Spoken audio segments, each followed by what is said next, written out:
પ્રભુ મને ક્ષમા કરો મારા વાલા, મને ક્ષમા કરો. હા ભક્તો માટે તો હજારો ગુના માફ જ હોય છે ભક્તરાજ. અરે હા ભક્તરાજ, મેં તમને રાજ આપ્યા, પાટ આપ્યા, અરે ધન આપી, દોલત આપી, કોઈ છતાં આજ અમને કઈ મોકલી મારી દ્વારકામાં આવવાનું કારણ ભક્તરાજ. વાહ મારા નાથ વાહ.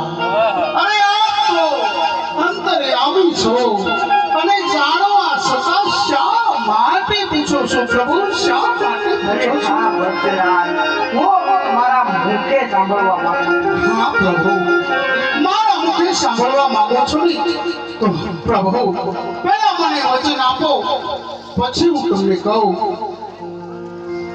તો પ્રભુ મારા બે વચન છે.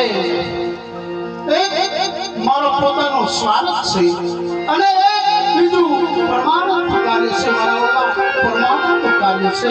હા ભક્તરાજ, શું તમારો સ્વાર્થ છે ને શું તમારો પરમાર્થ છે? ભલે મારા વાલા, આ તમારે મુખેથી સાંભળવા માંગો છો ને તો સાંભળો પ્રભુ. સ્વાર્થ મારો એ કે મારે શેર માટીની ખોટ છે, મારી ઘેર પુત્ર નથી પ્રભુ, પુત્ર નથી. હા ભક્તરાજ, તો શું તમે મારી પણ માંગણી કરી રહ્યા છો? અરે પ્રભુ, આપની માંગણી કરવા માટે તો હું ત્યાંથી આવ્યો છું અને એ દુઃખ તો આપણે જ ભાંગવું પડશે પ્રભુ, તમારે જ ભાંગવું પડશે. અરે હા, તો હું કહું ને તમે સાંભળો. અરે પ્રભુ, મારો બીજો પરમાણુનું જે કાર્ય છે એ તમને કહું, તમે સાંભળો. પરમાણુનું કાર્ય એ કે અમારે તે 12 ગામની અંદર ભૈરવ નામનો રાક્ષસ બીજું પક્ષી કાંઈ રહેવા દેતો નથી. તો તેને સહાય કરવા માટે આપણે અવતાર ધારણ કરવો પડશે મારા વાલા, આપણે અવતાર ધારણ કરવો પડશે. અરે હા ભક્તરાજ, તો હું કહું ને તમે સાંભળો.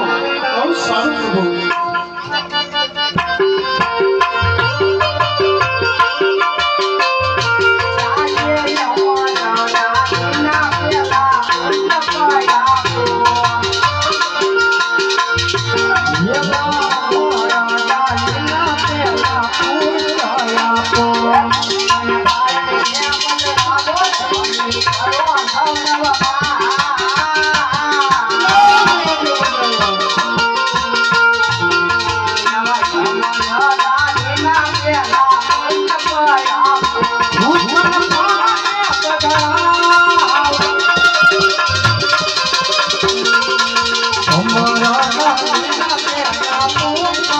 Bye.